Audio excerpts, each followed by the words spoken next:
Okay, everybody, this is the review of West Coast Swing. I'm going to do 3 different videos, each one breaking down an element, a move, and I'm going to do leaders first and then followers.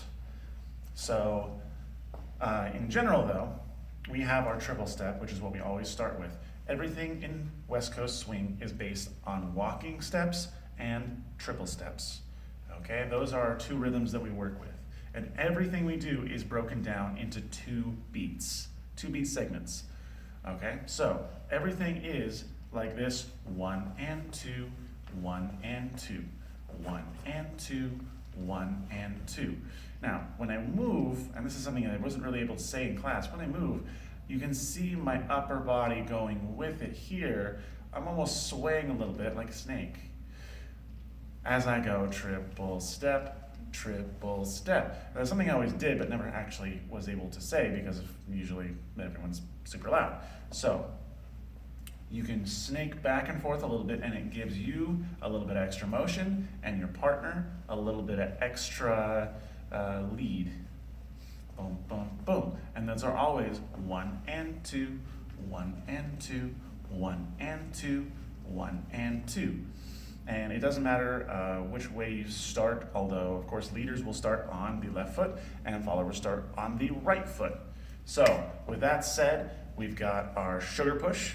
Our sugar push is our basic step, and with that, we're going forward and back in the slot.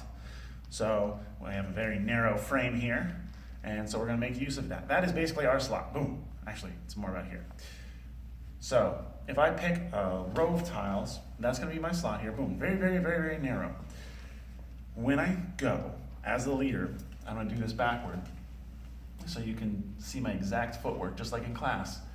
When I do it, I take my left foot and I step back, back. So each one of those should really only go maybe 1 tile behind you. I'm gonna move up a little bit.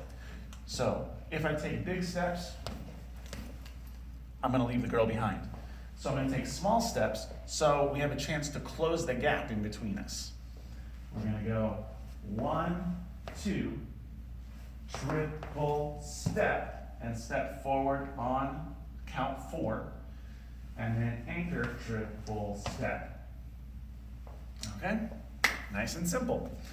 And now the girls' part, we are doing the natural opposite of that, meaning we're moving forward on our right foot, and we're going walk forward, walk forward. Now, we can take a little bit bigger steps than the boys because, once again, we're trying to close that gap.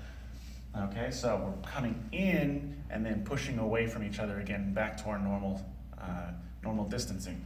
So we're going 1, 2, 3, and 4, 5, and 6. Anchor at the end. Make sure your weight is on your left foot if you are a follower at the end, and then you can start off with your right foot again going forward. So there we go.